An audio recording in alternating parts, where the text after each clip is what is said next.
रानी, अरे ओ रानी, अभी तक सो रही हो? रानी की जेठानी जोर जोर से चिल्ला रही थी घर के आंगन में खड़ी होकर। रानी यानी कि मैं। तभी मैं भागते हुए अपने कमरे से निकली और बोली, दीदी, आ गई मैं। अभी थोड़ा सा रुको।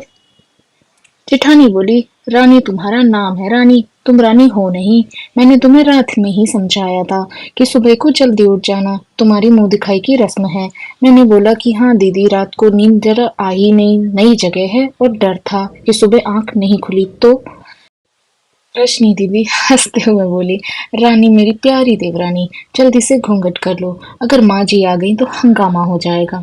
मैंने घूंघट किया ही था, तभी माँ जी वहां आ गई और खड़खड़ाती आवाज में बोली, अब चलो भी कि यहीं गपशप मारती रहोगी तुम दोनों। हमने चलना शुरू ही किया था, तभी माँ जी ने रश्मि दीदी के कंधे पे हाथ रखा और बोली, पता है ना कहाँ से जाना है और कैसे जाना है? माँ जी ने बोला कि जब भी कोई तुम्हारा बड़ा सामने खड़ा हो तो हमेशा घूंघट में ही रहना, और कम से कम अपने बड़ों के सामने आना तो बिना घूंघट के तो कभी भी नहीं। रश्मि दीदी कुछ बोली ही नहीं, बस अपना सिर हिलाकर हाँ बोल दिया। मैंने भी उनकी ही तरह अपना सर हाँ में हिलाया। माँ जी के जाने के बाद मैंने पूछा, रजनी दीदी आप तो स्कॉलर हो और इन सब चीज़ों को कैसे निभाते हो? रजनी दीदी मुस्कुराई और बोली कि मैं थारे जेठ जी से बहुत प्यार करती हूँ, इसलिए अभी तक चुपचाप सारी चीज़ें को निभा रही हूँ।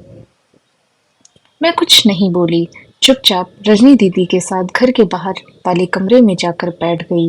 वहां पर एक पड़ोस की आंटी जी बैठी हुई थी।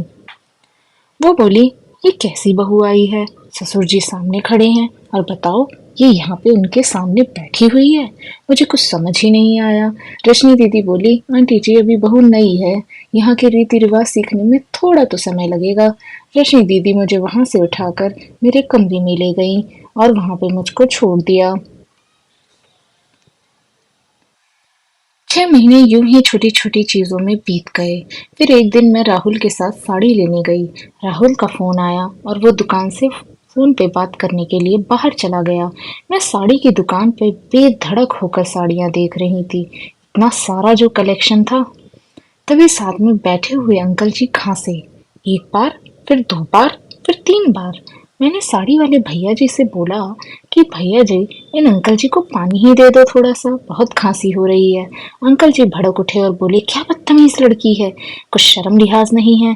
दुकान पे हंगामा देखकर राहुल बाहर से भागकर अंदर आया और अंदर आते ही अंकल जी के पैर छूकर बोला, अरे मामा जी, आप यहाँ साड़ी की दुकान पर? मैं घबरा के दुकान से बाहर निकल आई और एक लंबा घूंघट करके गाड़ी में बैठ गई। राहुल बाहर आया और गाड़ी में बैठ के गाड़ी बहुत तेज चलाने लगा। मैंने धीमी आवाज में बोला, गाड़ी बहुत तेज चला रही हो, कहीं एक्सीडेंट ना हो जाए हमारा। राहुल ने मेरी बात को अनसुना सा ही कर दिया। हम घर पहुंचे ही थे तभी माँ जी जोर जोर से चिल्लाते हुए बाहर आई और देखो, ये आ गई रानी साहिबा, खानदान की इज्जत मिट्टी में मिलाकर। तभी रश्मि दीदी आई और बोली, माँ जी मेरी तो शादी को 6 साल हो गए हैं, आप रजनी के लिए क्यों ऐसे बोल रही हो?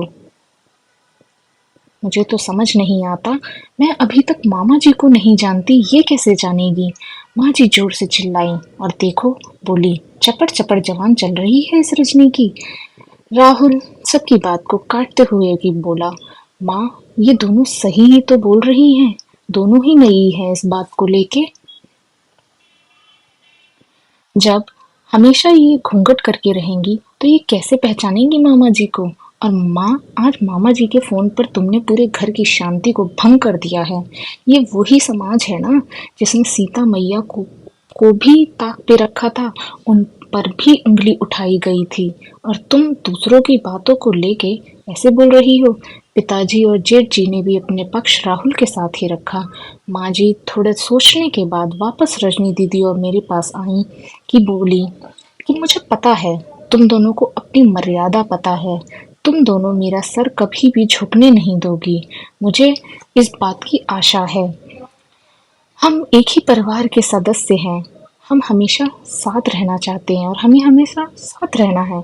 अच्छा वक़्त हो या बुरा वक़्त, हर सदस्य को अपनी मर्यादा पता होनी चाहिए।